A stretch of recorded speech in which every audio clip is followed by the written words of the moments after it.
हिसार शहर में विकास के लिए नई योजनाओं व प्रस्तावों को लेकर आज नगर निगम हिसार की हाउस मीटिंग में खुलकर चर्चा हुई। इसमें शहर को यातायात जाम से मुक्त करने, पेयजल समस्या दूर करने, गलत हाउस टैक्स सर्वे पर कार्रवाई करने, नई रेलगाड़ियां चलाने, पार्कों की दशा सुधारने, नई डिस्पेंसरी खोलने आदि प्रस्तावों पर चर्चा हुई। बैठक में पहुंचे हिसार के मेयर गौतम सरदाना ने बताया कि बस स्टैंड के पास बना पैदल पार्पुल जो किसी भी काम नहीं आ रहा है उसे वहां से हटाया जाएगा, उसे किसी दूसरी जगह शिफ्ट किया जाएगा जहां वो काम आ सके। इसके अलावा शहर में 4 नई डिस्पेंसरी खोली जाएंगी और मथुरा तक जाने वाली रेलगाड़ी को हिसार तक लाने के प्रस्ताव पास किए गए। कि आज नगर निगम की स्थान बैठक है और इसमें सभी विभागों के अधिकारियों को बुलाया गया है और आज काफ़ी जो इश्यूज हैं वो सबसे बड़ा तो था कि सरकारी अस्पताल जो है सिविल हॉस्पिटल के अधिकारी यहाँ मौजूद थे, डॉक्टर्स मौजूद थे। 4 जगह नई डिस्पेंसरी खोलने का उनसे हमें पत्र प्राप्त हुआ था, तो आज उनकी ज़मीन का डिसाइड कर दिया गया है और उन्हें सरकारी नगर निगम ज़मीन उपलब्ध कराएगा पटेल नगर में और ऋषि नगर में और वार्ड नंबर 8 में और ऐसे ही वार्ड नंबर 19 में थी। तो ये एक बहुत अच्छा डिसीजन जो हुआ है और जनता को इसमें बहुत राहत मिलेगी और नई जो अस्पताल की सुविधा मिलती है तो ज़रूर एक जनता को निःशुल्क कहूँगा क्योंकि सरकार निःशुल्क ही इलाज कराती है। तो इस हाउस की जो आज मीटिंग में तय हुआ है और भी अन्य सभी विभागों के अधिकारी मौजूद थे, रेलवे के भी थे। हिसार में लगभग काफ़ी ट्रेनें, आज एक मथुरा की ट्रेन का भी डिसीजन हुआ है कि हम मथुरा हिसार से मथुरा जो ट्रेन जो पहले भिवानी तक आती है उसे हिसार से चलाया जाए। और शिक्षा विभाग में भी जो स्कूलों की स्थिति है सरकारी स्कूलों की उनमें भी सुधार हो, इसके भी डिसीजन हुए हैं और अभी ये बैठक चल रही है। और अभी यातायात की भी इसमें बात हुई है, जो जाम लगते हैं, जाम न लगें शहर में, इसके लिए उनसे रिपोर्ट मांगी गई है अधिकारियों से कि जहाँ जहाँ जाम के पॉइंट हैं, जैसे बस स्टैंड के पास है, सिविल हॉस्पिटल के पास पॉइंट है, गुजर धर्मशाला के पास है, तो जहाँ जहाँ सर्विस रोड बन सकती हैं और जो सड़कें चौड़ी हो सकती हैं उनसे रिपोर्ट मांगी गई है। और जहाँ एक पुल आप देखते हैं कि कांग्रेस के टाइम में बना था, वो किसी किस्म का भी उसका लाभ नहीं है, तो उसका डिसीजन किया है कि उसे हटा दिया जाए, जहाँ भी उसकी ज़रूरत है उसे शिफ्ट कर दिया जाए। तो ऐसे अभी सभी विभागों की बैठक चल रही है। अभी HSVP की और अन्य विभागों की बैठकें होनी हैं, आंगनवाड़ी सेंटरों का भी डिस्कस हुआ है। तो शहर की जितनी भी समस्याएं हैं इस हाउस की बैठक में डिस्कस होती हैं और हल निकलते हैं। तो मैं सभी पार्षदों को, अधिकारियों को इसमें बधाई दूंगा। सभी डिपार्टमेंट्स के अधिकारी मौजूद हैं और कुछ एक जो अधिकारी नहीं आए हैं उनका स्पष्टीकरण मांगा गया है और जो भी अधिकारी इसको हाउस को अवॉइड करेगा उसकी शिकायत राज्य सरकार को भेजी जाएगी, उनके खिलाफ कार्रवाई भी होगी। बस स्टैंड का एक पिछली तरफ से दरवाज़ा, बैक साइड वाला दरवाज़ा ओपन करने के लिए कहा गया है, ठीक है, उसको लेकर भी अभी एक कि वो अभी चल रहा है इशू, अभी कंप्लीट नहीं हुआ, उसमें अभी बियॉन्ड नहीं, उसमें ठीक है शहर की मांग थी और इसी हाउस ने तय किया था कि बस स्टैंड शिफ्ट करने के बजाय पहले एक बार दीवार जो है निर्णय लिया गया था दीवार हटाने का, वो इम्प्लीमेंट किया जाए। लेकिन उस इम्प्लीमेंट में एक सर्विस रोड बनाने का भी था, तो अभी B&R और अपना बस स्टैंड के जो अधिकारी हैं वो बैठकर अभी हाउस में डिस्कस होगा, उसमें जो तय किया जाएगा कि सड़क को चौड़ी किया जाए और फिर ये बसें वहाँ से जो 625 जो है बसें सुचारू रूप से चलाई जाए। इस मीटिंग में पार्षद अमित ग्रोवर ने याशी कंपनी द्वारा हिसार में किए गए हाउस टैक्स सर्वे का खुलकर विरोध किया। ग्रोवर का कहना है कि याशी कंपनी को दिए गए सर्वे टेंडर की शर्तों को पूरा नहीं किया जा रहा है। ग्रोवर ने बताया कि कंपनी किन किन शर्तों को पूरा नहीं कर रही है। ये याशी कंपनी द्वारा हिसार शहर का प्रॉपर्टी टैक्स सर्वे किया गया है जो कि दावा है कि 90% से ज़्यादा गलत है। आज पूरे शहर के अलग अलग क्षेत्र के सभी पार्षद भी आए हुए हैं, वो भी आपको बता देंगे कि ये जो सर्वे हुआ है ये ठीक है या गलत है। उसके टेंडर की एक जो प्रति है वो मैं निकलवा के लाया हूँ, जो टेंडर कंपनी के बीच में और यूएलबी के बीच में हुआ है, जिसके अंदर साफ साफ शब्दों में लिखा गया है कि घर घर जाके टेंडर किया जाएगा, घर घर जाकर के सर्वे किया जाएगा। लेकिन इन लोगों ने घर जाकर सर्वे नहीं किया, मालिक से मिल के सर्वे किया जाएगा। उसके बावजूद अगर सर्वे गलत होता है तो ये लोग जाकर के उसको ठीक करेंगे, ना कि पब्लिक को नगर निगम में बुला करके लंबी लंबी लाइनों में लगाने का काम करेंगे।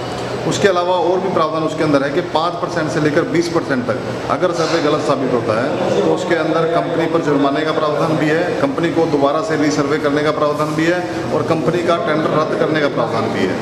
तो हमारी मांग भी यही है कि ये 2 दिन के अंदर बिल हम लोगों ने इकट्ठे किए हैं। हाई कोर्ट में जाने की हमारी है कि हम लोगों की राय बनी है पूरे शहर की कि हम लोग हाई कोर्ट में जाकर के PIL दाखिल करें कंपनी के खिलाफ, क्योंकि कंपनी के खिलाफ अधिकारीगण, ULB और जो भी संबंधित विभाग है वो कोई कार्रवाई नहीं कर रहा है और लोगों को बुला करके लाइन में यहाँ पर लगाया जा रहा है। धूप के अंदर सीनियर सिटीजन पूरे शहर के जो लोग हैं वो परेशान हैं।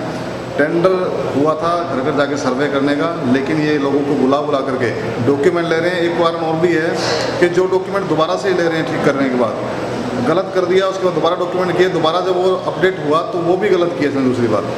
तो ऐसी तरह मेरे और साथी पार्षद हैं, उनके खुद का घर का जो सर्वे है वो भी गलत किया हुआ है। और मेरे फादर के नाम एक मकान है 100 गज का न्यू मार्टन में, उसका सर्वे भी पहले नाम तो गलत था, उसके बाद ये दोबारा गए, इन्होंने फिर से गलत किया, फिर हमने कागज़ जमा करवाए, 25 दिन बाद आज अपडेट हुआ है, तो अब पड़ोसियों को उसका मालिक बना दिया गया। जो इस विभाग के मंत्री हैं कमल गुप्ता, उनका भी सर्वे गलत हुआ वो शायद। देखिए ऐसा हो सकता है क्योंकि ये तो उन्होंने तो टोटली 90% से ज़्यादा गलत है। आज मैं निकाय मंत्री जी से मिलने भी आया था कि उनके सामने बात भी रखेंगे, लेकिन वो आज है नहीं, लेकिन सदन के सामने रखूँगा और सदन के सामने प्रस्ताव पास कराने का प्रयास रहेगा कि सभी सदन के जितने भी हमारे मेंबर हैं सब मिल करके प्रस्ताव पास करें, इस कंपनी का टेंडर रद्द किया जाए, सर्वे रीसर्वे हो और इसकी पेमेंट जो भुगतान है वो भी रोका जाए।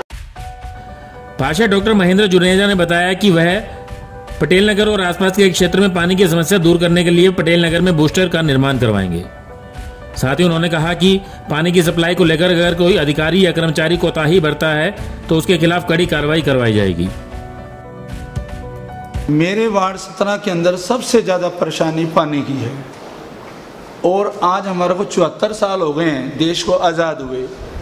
74 साल के अंदर हमारे यहाँ पानी गर्मियों के अंदर इतनी मुसीबत बन के खड़ा हो जाता है कि जो हमारे परिवार के बच्चे, हमारी बेटियाँ बहुएँ इतनी परेशान हो जाती हैं कि जिसका मैं बखान नहीं कर सकता। वो कारण ये है, उसके लिए मैं बढ़ चढ़ के भाग रहा हूँ और मैं एक पटेल नगर के अंदर बूस्टिंग स्टेशन के लिए आज एक पास करवाने आया हूँ स्पेशल। रखी आपने? हाँ जी, बात भी रखी है और बूस्टिंग स्टेशन एक पार्क के अंदर बन सकता है और कोई जगह नहीं है, क्योंकि एक जगह हमारी डिस्पेंसरी बनेगी और दूसरी जगह बूस्टिंग स्टेशन में शिव पार्क के अंदर बनवाने जा रहा हूँ ताकि पटेल नगर के अंदर कोई दिक्कत ना रहे। और एक कार्य हमने और किया है जो आज तक 74 वर्ष के अंदर जो कार्य नहीं हुआ, जितनी डिग्गी के अंदर पानी आज आता है उससे 2 गुना ज़्यादा हमने पानी स्टोर और करेंगे ताकि आने वाली गर्मियों के अंदर पानी हमें जो एक टाइम की बजाय दोनों टाइम मिलेगा तो हमारे को परेशानी ना हो। और मैं जनता से ये भी कहूँगा कि पानी को बर्बाद ना करें, जल है तो कल है। डॉक्टर साहब, एक पानी के समय सारणी को लेकर भी दिक्कत आ रही है कि सुबह 4 हाँ, बजे। मैं वो ये बताता हूँ आपको भैया उसके बारे में कि जैसे कल रात को भी पानी नहीं आया तो वहाँ पे एक लाइट का फॉल्ट हो रहा था। उसके अतिरिक्त जो है ना कट चल रहे हैं सरकार द्वारा जो घोषित किए गए हैं ऊपर से चंडीगढ़ से, वो कभी कट हो जाता है तो उस समय हमारे को पानी लेट भी देना पड़ सकता है और पहले भी देना पड़ सकता है, लेकिन पानी हम दोनों टाइम ही देंगे। और रही बात जहाँ जहाँ थोड़ी जगह पानी नहीं पहुँच रहा उसके लिए मैं प्रयासरत हूँ और वो आज अभी SDO और एक्शन आए हुए हैं, उनका मैं आज पूरा खींच दूंगा क्योंकि पटेल नगर निवासियों को उनको मेरे ऊपर पूरा भरोसा है। नगर निगम के कमिश्नर अशोक गर्ग ने कहा कि डिपो संचालकों को लेकर कई पार्षदों की शिकायतें आई हैं। शहर में डिपो संचालकों से जुड़ी शिकायतें दूर की जाएंगी और शहर के सभी डिपो होल्डर्स का रिकॉर्ड पार्षदों को भी उपलब्ध करवाया जाएगा। और इसमें अलग अलग विभाग के मुद्दों पे सदन ने बड़ी गंभीरता से विचार विमर्श किया और कुछ फैसले भी लिए हैं। किस तरह की काफ़ी मतलब शिकायतें पार्षदों की तरफ से आपको सुनने में? कि मुख्य रूप से तो ये लगता है कि जो अलग अलग विभागों की स्कीमें हैं उनके बारे में ज्ञान का अभाव है हमारे पार्षदों में भी और जनता में भी, और पारदर्शिता बढ़े, पार्षदों का और सदन का इसी पे ज़्यादा जोर था और सारा काम पारदर्शिता से हुआ। एक क्या कहते हैं डिपो होल्डर्स की भी काफ़ी शिकायतें थी, तो उसको लेकर कुछ हंगामी आगे क्या आदेश दिए गए कुछ? मुझे लगता है सदन में डिपो होल्डर्स पे 2-3 मुद्दों पे बात हुई है। एक तो ये थी कि जो पोस्ट मशीनें हैं, पार्षदों का ये कहना था कि उन मशीनों में जो रोल है वो नहीं लगाए जाते।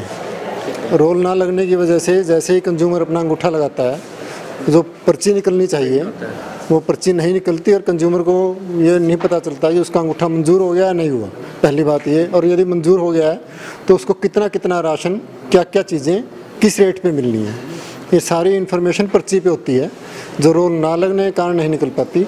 और दूसरा है कि रोल लगाएं भी तो एक ही रोल को रिपीट करते रहते हैं, वो पर्ची निकाल के फाड़ के देते नहीं हैं। तो एक तो पार्षदों का मुख्य रूप से ये मुद्दा था। दूसरा था कि लिस्ट पूरे डिपोज़ की वो सारे सदन को उपलब्ध कराई जाए कि डिपो कहाँ कहाँ पे हैं, लोकेशन क्या है उनकी। शहर की सरकार नगर निगम हिसार की बैठक में कई अहम फैसले लिए तो गए हैं, लेकिन ये देखने वाली बात होगी कि ये लागू कब तक होते हैं। बहुत सालों के बाद शहर में नई डिस्पेंसरी खोलने का फैसला हुआ है, जो अच्छी बात है, लेकिन अब लोग दिल्ली की तर्ज पर मोहल्ला क्लिनिक की बात करने लगे हैं। वहीं कई सालों से सफेद हाथी बन चुका बस स्टैंड का लोहे का पैदल पार पुल अगर किसी दूसरी जगह काम आता है तो यह जनता के टैक्स के पैसों के साथ इंसाफ ही होगा। इस बैठक में विभिन्न विभागों के अधिकारियों ने भी भाग लिया। ब्यूरो रिपोर्ट, नई ताजा न्यूज, हिसार। लेटेस्ट वीडियोस के लिए सब्सक्राइब करें हमारा चैनल नई ताजा न्यूज और दबाएं बेल आइकॉन ताकि आप मिस न करें कोई भी अपडेट।